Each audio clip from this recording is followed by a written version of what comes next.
Hello मेरे प्यारे दोस्तों। तो आप सभी का स्वागत है इस नई वीडियो में। जैसा कि आप लोगों ने थंबनेल देखा ही होगा कि ये वीडियो होने जा रही है उस चीज़ के रिगार्डिंग कि आपको यूरोप में क्यों आना चाहिए, क्यों आपको Europe as a your future destination आपको चूज़ करना चाहिए। तो मैं कुछ पर्सनल एक्सपीरियंसेस के थ्रू आप लोग को बताने की कोशिश करूँगा कि क्या फ़ायदे और क्या नुकसान हैं आपके आने के, आपके उस एक डिसीज़न के ऊपर आपकी जो है वो आपका पूरा फ्यूचर डिपेंड है। तो ध्यान से सुनिएगा, पूरी वीडियो देखिएगा तो आपको एक आई होप कि एक जो है वो सही सलाह आपको मिलेगी। तो बात करते हैं, सबसे पहले फ़ायदे की ही बात कर लेते हैं कि फ़ायदे क्या हैं। देखिए एज सच एज़ अगर सही बताऊं तो बहुत बड़ा कोई नुकसान नहीं है, फ़ायदे बहुत ज़्यादा हैं। नुकसान बाय द वे मुझे खोजने के लिए जो है वो कुछ ऐसी चीज़ों को फोकस करना पड़ा जो कि एज़ यूजुअल मेरे ख्याल से हर जगह ही होती हैं। तो बट फ़ायदे की बात करते हैं तो सबसे पहला पॉइंट जो मुझे लगा यहाँ आने के बाद वो लगा क्वालिटी ऑफ एजुकेशन।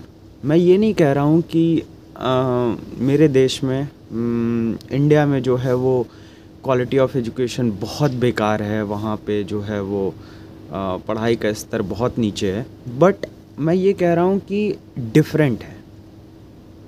मैं कंपैरिजन में नहीं जा रहा हूँ, मैं वे ऑफ प्रेजेंटेशन में जा रहा हूँ, वे ऑफ डिलीवरी में जा रहा हूँ कि जो तरीका है वो यहाँ पे डिफरेंट है।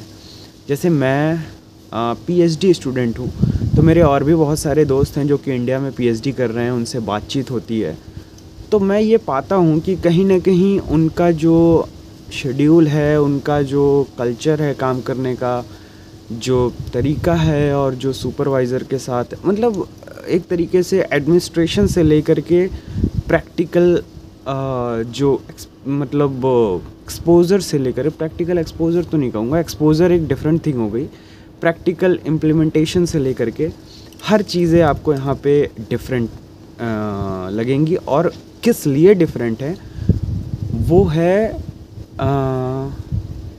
भूल गया नहीं, वो है आपके इंडिविजुअल के ऊपर डिपेंड है। यहाँ पे एज अ टीम मेंबर जो हैं वो आपको अगर आप किसी टीम में होते हैं तो एज अ इंडिविजुअल आपको जो है वो हर एक इंडिविजुअल जो है टीम का वो एज अ लीडर की तरह ही रिप्रेजेंट करता है उस पूरे रिसर्च वर्क को।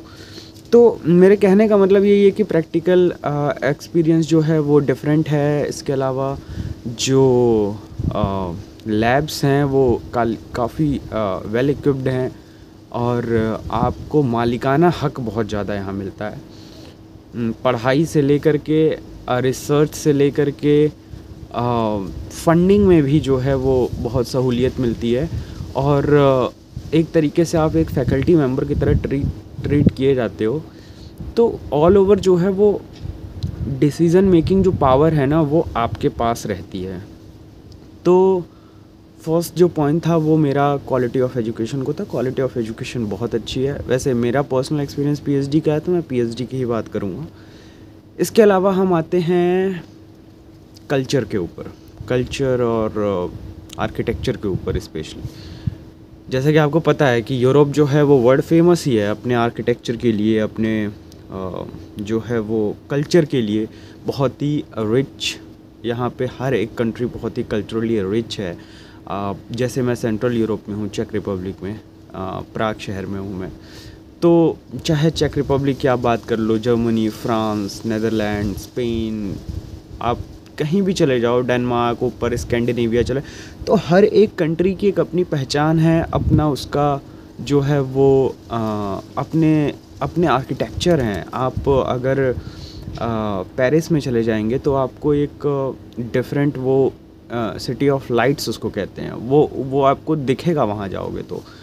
आप प्राग में आओगे तो आपको दिखेगा कि ये वन ऑफ द बेस्ट जो है वो रोमांटिक प्लेस है, या फिर वन ऑफ द बेस्ट जो है वो टूरिस्ट डेस्टिनेशन है। तो हर एक जो नाम दिया गया है वो नाम आपको दिखेगा, महसूस होगा आप यूरोप के किसी भी शहर में जाओगे तो। और प्लस हर एक जो उनका आर्किटेक्चर है, जो उनकी बनावट है इमारतों की, वो लिटिल बिट सेम है ऑलमोस्ट यूरोपियन कंट्री में, बट कहीं ना कहीं कुछ ना कुछ आपको जो है वो बारीकी वाला काम किसी में डिफरेंट मिलेगा। तो जो है वो आपको कल्चर और लैंग्वेजेस यहाँ पे डिफरेंट कंट्री में, हर एक कंट्री में खुद की लैंग्वेज है, तो लैंग्वेजेस इसको मैं एज अ नेगेटिव पॉइंट भी कह सकता हूँ, पॉजिटिव पॉइंट भी कह सकता हूँ, बट इट डिपेंड्स कि आप किस तरीके से इसको जो है वो समझते हो या फिर किस तरीके से इसको अडॉप्ट करते हो। तो सेकंड पॉइंट हो गया culture and language, and the third one is money. Money is that कि अगर आप एक बैचलर से स्टूडेंट हो या एक मास्टर से स्टूडेंट हो, तो मैं समझ सकता हूँ कि आपको जो है वो फंडिंग खुद को आपको फंड करना पड़ेगा, आपके पास एक सिक्योर्ड फंडिंग होनी चाहिए। और अगर आप एक पीएचडी स्टूडेंट हो तो आपकी स्टाइपेंड होगी या फेलोशिप होगी, उसमें आपका सारा खर्चा चल जाता है। But the point of money, because कि आप खर्चा तो करते हो बट उसी प्रपोर्शन में आप कमा भी सकते हो, और उससे कहीं ज़्यादा कमा सकते हो। तो ये डिपेंड करता है कि आप आ करके कितना ज़्यादा अपने आप को आप जो है वो मार्केट में जो है एक सुटेबल कैंडिडेट की तरह आप पिच कर रहे हो लोगों को। आप कहीं भी जा रहे हो तो किस तरीके से आप जो है वो उस जॉब के लिए अपनी कैपेबिलिटीज़ को शो कर रहे हो। तो बहुत सारी चीज़ें हैं। तो मनी एज अ एक्सपेंस बहुत ज़्यादा है, बट इन केस ऑफ अगर बात करें अर्निंग की, तो वो भी आप जो है अच्छा खासा कमा सकते हो। तो मनी ऑल्सो पॉजिटिव पॉइंट कि आप जो है वो as a part time basis पे अच्छी खासी मनी आप अर्न कर सकते हो। Then the fourth one is I think tourism, the travelling. आपको अगर जैसे कि पता होगा कि यूरोपियन यूनियन एक समूह है जिसमें कि 40+ कंट्रीज़ आती हैं। इस यूरोपियन यूनियन के अंदर एक समूह है, एक ग्रुप है जिसको शेंगन एरिया कहते हैं, और शेंगन एरिया में 26-27 कंट्रीज़ हैं लगभग। तो बात यह है कि इन शेंगन एरिया में आप कहीं भी ट्रैवल कर सकते हो अगर आप किसी भी एक शेंगन एरिया में आप रहते हो तो। यानी अगर आपको किसी एक शेंगन एरिया का अगर वीज़ा अगर आपके पास है तो आपको सारे शेंगन कंट्रीज़ का एक्सेस मिल जाता है। तो और बहुत ही सस्ती होती हैं जो इनके बीच में जो मतलब फ़्लाइट्स होती हैं या फिर जो बसेस के थ्रू आप ट्रैवल करते हो या ट्रेन्स के थ्रू, तो वो बहुत सस्ती होती हैं। बेसिकली क्या है कि यहाँ ट्रेन्स वगैरह और फ़्लाइट्स वगैरह, बेसिकली ट्रेन भी वो गवर्नमेंट जो है वो एक्वायर्ड नहीं है, वो प्राइवेट पार्टीज़ उनको रन करती हैं। तो कंपटीशन होता है उनके बीच में, और उसकी वजह से जो है वो पब्लिक को फ़ायदा होता है। काफ़ी कम रेट में आप ट्रेन्स और बस के थ्रू जो है वो all over the Schengen area जो है, ऑल ओवर द यूरोप एक तरीके से कहें तो आप ट्रैवल कर सकते हो बहुत ही कम खर्चे में। तो travel is the also a positive point when like if you will choose Europe as your future destination. So finally these are the points which like positive aspects if you are willing to come here. So let's talk about the cons. क्या जो हैं वो disadvantages हैं। तो पहला disadvantage तो मैं यही कहूँगा कि सबसे जो इम्पोर्टेंट है वो है अकेलापन, लोनलीनेस। ये बहुत ही मतलब इंसान को गुज़रना पड़ता है, कई एक लंबे टाइम तक गुज़रना पड़ता है। अगर आप एक इंट्रोवर्ट पर्सन हो तब तो बहुत मुश्किल होने वाली है, बट एक एक्सट्रोवर्ट पर्सन हो फिर भी आप एक नए देश में आ रहे हो। अपने देश में अकेले रहना एक अलग चीज़ होती है, वहाँ पे एक ऐसी वाइब होती है जो कि आपको सस्टेन करा ले जाती है। बट यहाँ पे वो जो सराउंडिंग की जो वाइब्स होती है ना, वो भी चेंज हो जाती हैं। मतलब आप सडनली एक दूसरी दुनिया में ही आ गए हो। तो उस दुनिया में अपने आप को उस तरीके का बनाना ये एक प्रोसेस है, ये एक टाइम टेकिंग प्रोसेस है। तो उस दौरान जो है वो आप बहुत जो है वो डिप्रेस, तो इसको कहना ठीक नहीं होगा, आप बहुत अकेले महसूस करते हो। और जो है वो आपकी प्रोडक्टिविटी, एफिशिएंसी, आपके जो है वो जितना भी आपके जो चाँद सितारे जो आपने सजा के रखे थे, एक विदेश में जा कर के पढ़ूँगा, घूमूँगा, वो कुछ टाइम के लिए ठहर से जाते हैं। तो उस अकेलेपन को जब आप पार कर लेते हो तो धीरे धीरे आप जो है वो सारी चीज़ों में इन्वॉल्व होने लगते हो। बट ये एक बहुत ही इम्पॉर्टेंट पॉइंट है जो कि मतलब बहुत ही बड़ा डिसएडवांटेज तो ले सकते हैं डिसएडवांटेज, ठीक है, डिपेंड करता है अगेन कि मतलब आप किस तरीके से इसे कॉप अप करते हो। And the second one is the money. अगर आप खुद की फंडिंग से आ रहे हो तो बहुत खर्चे हैं। अगर आप इंडियन करेंसी यहाँ खर्च करोगे तो मतलब अगर आपका फाइनेंशियल बैकअप बहुत अच्छा नहीं है तो मतलब सस्टेन करना बहुत मुश्किल हो जाता है। और लैंग्वेज का the third point is language different है। इंग्लिश जो है वो एज अ सेकंड लैंग्वेज हर जगह आप जो है यूज़ कर सकते हो, बट जैसे फ्रेंच हो गया, जर्मन हो गया, चेक हो गया, इटालियन हो गया, स्पेनिश हो गया, अब बहुत सारी जॉब्स होती हैं जो कि उनमें जो है लोकल लैंग्वेज की रिक्वायरमेंट्स होती है। तो आप एक कैंडिडेट हो, आपके पास सारी स्किल्स है, बट एक लैंग्वेज की वजह से आप मात खा जाओगे। तो ये यूरोप का एक बहुत बड़ा डिसएडवांटेज है देखा जाए तो।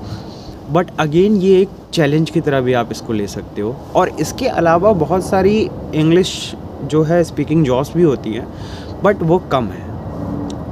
तो लैंग्वेज एज अ चैलेंज मैं तो इसको मानता हूँ, क्योंकि एक आप जब दूसरे जगह पे जा रहे हो तो वहाँ की लैंग्वेज और वहाँ का कल्चर तो आपको अडॉप्ट करना ही पड़ेगा, तभी आप जो है आपके पर्सनैलिटी में या फिर एक जो होता है ना एक मेजर चेंज, जिस चेंज के लिए आपने इतना बड़ा स्टेप लिया है तो वो वर्थ इट है मेरे ख्याल से। तो और यूरोप के लिए तो पूरे तरीके से वर्थ इट है, बिकॉज़ कि यहाँ पे जो स्काई स्कैपर्स होते हैं, जो टॉल बिल्डिंग्स होती हैं, ये वो वाले देश नहीं हैं। ये हैं वो मतलब एक किले वाले, महलों वाले, म्यूज़ियम वाले देश हैं ये। तो इनका अलग ही चार्म है। तो यहाँ पे अगर आप अपनी लाइफ के जो है वो फ्यूचर को तलाश कर रहे हो तो इनकी तरीके से आपको ढलना भी पड़ेगा। तो वर्थ इट है मेरे ख्याल से तो, कि लैंग्वेज और कल्चर जो है वो डिफरेंट है और ये जो है आपको सीखना ही पड़ता है अगर आपको यहाँ ग्रो करना है, यहाँ सस्टेन करना है तो। And the last point is I think friends and family and मतलब सही बताऊँ तो मुझे लास्ट पॉइंट को समझ नहीं आ रहा है कि क्या बोलूँ, बट यही चीज़ है कि एक तरीके से जो सूनापन है इसी से रिलेटेड लास्ट पॉइंट भी है कि आप अपने फ्रेंड्स वगैरह को छोड़ कर के आते हो, अपनी फैमिली को छोड़ के आते हो, अपने देश को छोड़ के आते हो यार। तो वो जो एक सूनापन होता है ना, वो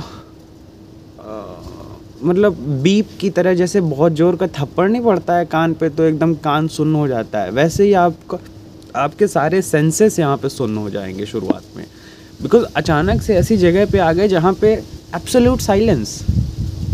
पूरे यूरोप की पॉपुलेशन हमारे इंडिया से कम है, तो दूर दूर तक आपको लोग नहीं दिख रहे हैं।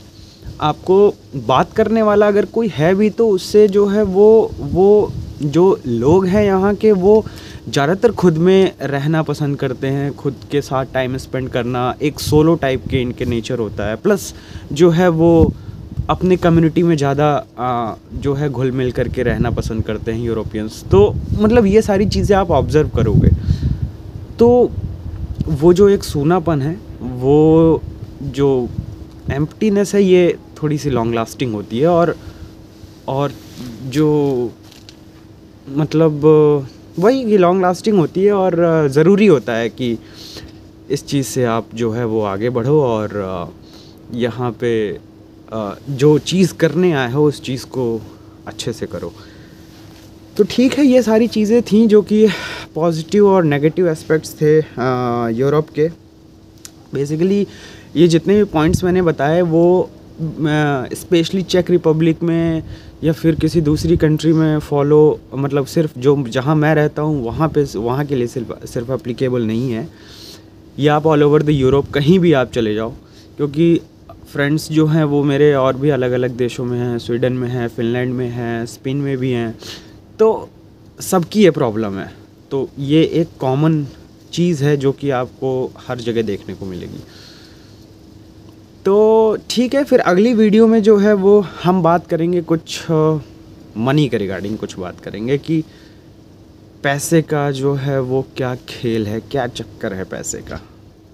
क्योंकि मेन तो थॉट तो वही होता है ना कि हम बाहर जाएं तो जो है वो पैसे को लेकर के हम इंडिपेंडेंट हो जाएंगे और एक सुनहरी दुनिया होगी वगैरह वगैरह। तो अगली वीडियो में बात करेंगे हम कुछ पैसों के रिगार्डिंग। तब तक के लिए बाय बाय।